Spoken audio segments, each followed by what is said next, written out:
Williams. It's Paul with KWU. And I'm Ian, the product manager for compliance. And today we're going to learn how to create and organize your Market Center compliance checklists in Command. Awesome. So if you're a market center and you're wanting to get set up in Command for the first time, this is really the best place to go and organize how you want to set up your checklists. That's right. These checklists are going to drive all of the different transaction types in the checklists that your agents see. So it's really important that you set these up and be as strategic and as comprehensive as possible with every document that they'll need. Absolutely. So I understand there's a lot of paperwork that goes into a compliance checklist, and depending on what's going on in the transaction, there might be different types of conditionality. So I'd really love it if you could walk me through setting one up fresh. Absolutely. Let's jump right in. So what we're going to do is we're going to go to Command. We're going to go to agent.kw.com, log in with your KW login credentials.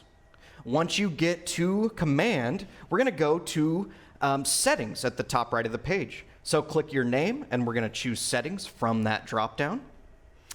Awesome. And who would be the user that would see and be able to edit and manipulate these checklists? That's right. So you will have to have some sort of leadership role in your Market Center. And specifically, you'll need to be either an MCA, assistant MCA, have that compliance coordinator role. Really, those are the three big roles that are going to give you access to manage this. Absolutely. And I think the checklists, once you set them up once, they're going to apply across all those opportunities. And we'll cover that a little bit in the opportunity video where you're selecting your checklist on the agent side. Absolutely. So once you get to Settings, we're going to go on the left side of the page. We're going to click Command MC Settings, and then we're going to choose Compliance from that dropdown. Now, once we get here, we're going to start by selecting the Market Center you're going to work with.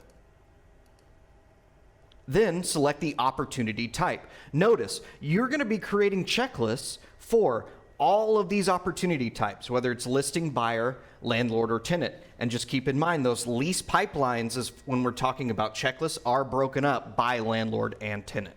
Okay, awesome. So I'm seeing the opportunity type, but I'm not seeing anything like I want to sell an empty lot, or if I want to sell a farm or a condominium. How do I set up and orient myself for those types of transactions? Yep, so once we choose an opportunity type, this is where the checklist types come into play.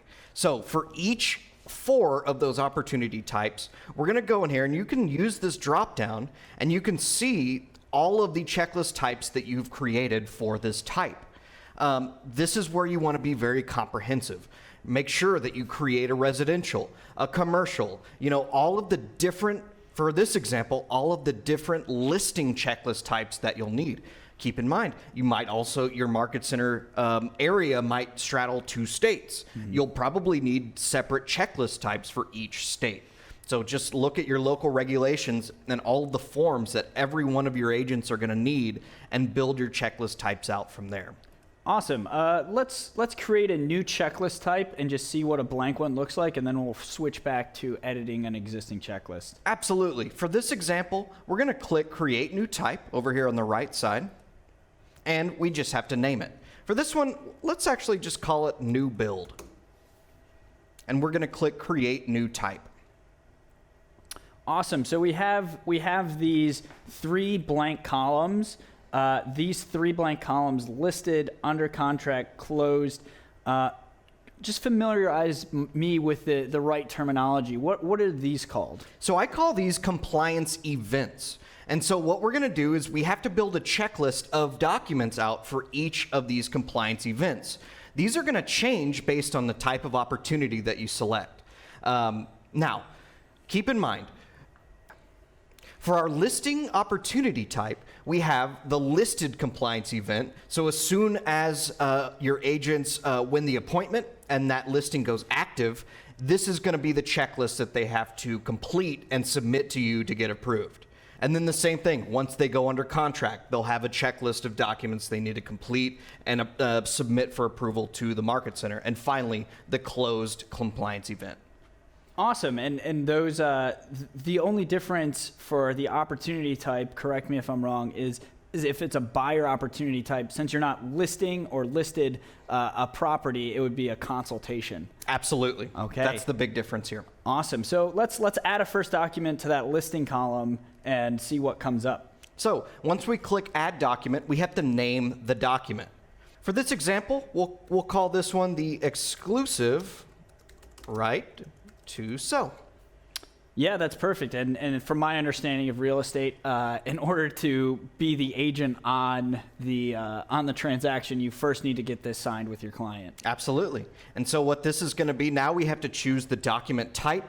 For this example, this is going to be an agreement. Awesome.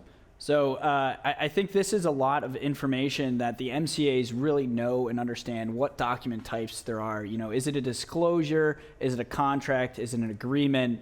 You know, basically just understanding these document types helps us stay organized across all of KW and all the differences across the states. I see something a little bit lower that's around conditionality. So can you tell me a little bit about that? Absolutely. So every document or every checklist item that we actually create here, we're going to have to give it a requirement level. So the 3 that we can choose from are required. So that's going to mean every agent that uses this checklist type is going to have to complete and submit this document. The next that we have is conditionally required. If you select this one, it's going to open up this field where you actually type out. It's basically a note to your agents when they look at this checklist item. What are the conditions that makes this required? Yeah, and with the degree of variability across transaction types and across state boundaries, the one that comes most recent to my mind would be the lead-based paint addendum. That's right. So lead-based paint would be conditionally required. You only have to complete this document if the home is older than 1978, or if it was built before 1978. All right, awesome. So let's mark this one as required. We've covered the condition that you would put in. As the MCA, you should be able to educate the client, the agent a little bit on the requirement status of this. We know the exclusive right to sell is going to apply every single time.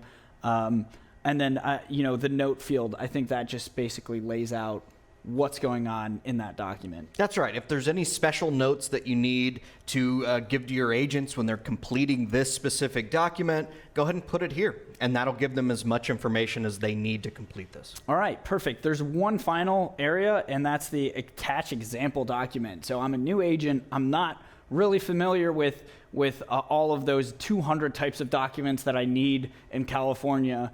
Can you show me what this looks like? Yes. So we're actually going to attach a document here. We're going to just click plus attach file. You're going to get you're going to pull this from your computer. We'll select the exclusive right to sell document. And what this is going to do is it's going to give them a sample document that they can click on and actually see what that looks like before they go and actually get it signed and completed. Awesome. Makes sense to me. And then once we do that, we'll actually click add document.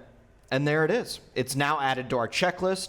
And this is now, we'll kind of speed through this, but you'll then click add document, and you'll add a continuous list of documents that you'll need for this checklist type.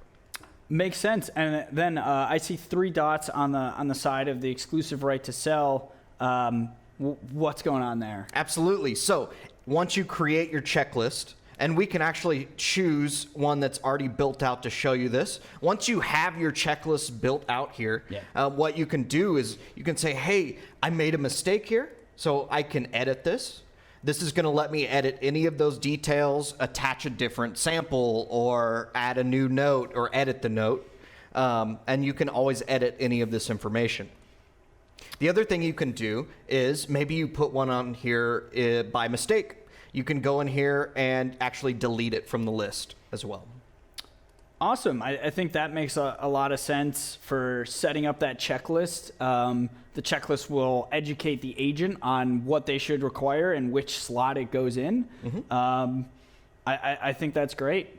Yeah, and there's one more piece I wanted to show, and that is, in addition to be able to edit each of the document checklist items, there's also an edit button at the top of each of these checklists. So if we click edit, this is what's going to going to allow us to change the due date. And so this is going to be the due date from once it goes listed in this example. They're going to have 2 days to complete this checklist and get it submitted. And then this also allows you to reorganize this list. You want to definitely make this be purposeful here and order this in the way that they need to complete it. Yeah, in viewing some of the market centers, specifically the Southwest Market Center, go through their checklists in dot loop, they had a very specific order, and that's how you get the efficiencies. I mean, the market centers are like assembly lines where they're doing the same thing in the right order each and every time. So this provides a little bit more structure to the agents and say, hey, instead of you needing to organize the documents in the right way, this is the way that I want to view them all. And then obviously on a market center by market center basis, you can set your own quality and how many documents you want to be submitted at one time. So awesome, Paul. I'm seeing you edit a lot of these the document order and these checklists. Now, what happens if I already have opportunities that are in flight?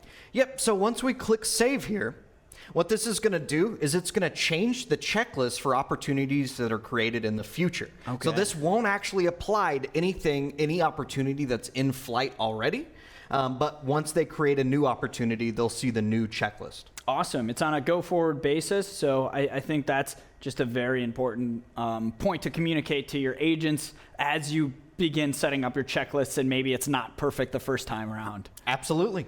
All right. Well, I don't have any other questions on this part. Is there anything else you wanted to cover? That's about it. Just keep in mind that you can also edit any of your checklist types over here on the right side of the page, whether you want to remove one or edit one of these checklist types that you see here.